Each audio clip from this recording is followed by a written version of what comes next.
तर दादांनो, जे लोक सप्लिमेंट घेऊन बॉडी बनवतात ना, त्यांच्यासाठी हा खास व्हिडिओ आहे. तुम्ही जिमला वगैरे जाता, तुम्ही 2-3 महिने जिम करता, कंटिन्यूली प्रोटीन वगैरे घेता, पण त्यानं सीन काय होतो, जेव्हा तुम्ही जिम वगैरे बंद कराल ना, तेव्हा 15 दिवसात तुम्ही जेवढा अप जाता ना, तेवढेच लेवल तुम्ही डाऊन पण येता.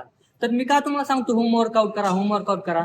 कारण जेव्हा तुम्ही जर आता मी 1 वर्ष जरी व्यायाम बंद केला ना, आणि नंतर 1 वर्षानंतर 1 महिना जरी तो रूट फॉलो केला ना, तरी जशी माझी आता फिजिक आहे करंटली, तशीच फिजिक ती नंतर वापस येते.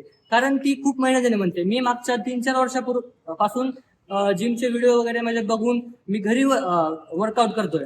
तर विषय हा आहे की नक्कीच शिवाजी महाराजांच्या काळामध्ये पण आपले मावळे होते, ते चटणी भाकरीवर बॉडी बनवायचे आणि त्यांनी सिंहाशी हत्तीशी लढले. ते लोक एकदा जर लढाई गेले ना, तर 100 लोक म्हणजे मारून यायचे. मग विचार करा, मग आपण घरी का नाही करू शकत?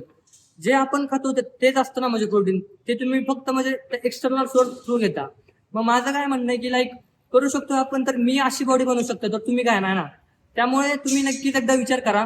आणि जर होमवर्कआउटसाठी काय तुम्हाला अडचण वगैरे असेल किंवा तुम्हाला रूट नसेल समजत, तर मला नक्की DM करा. मी तुम्हाला सांगेन काही गोष्टी फॉलो कराव्या लागतात किंवा किती टाइम लागतो. नक्कीच मला सांगा, मी तुम्हाला सगळी माहिती देईल. धन्यवाद.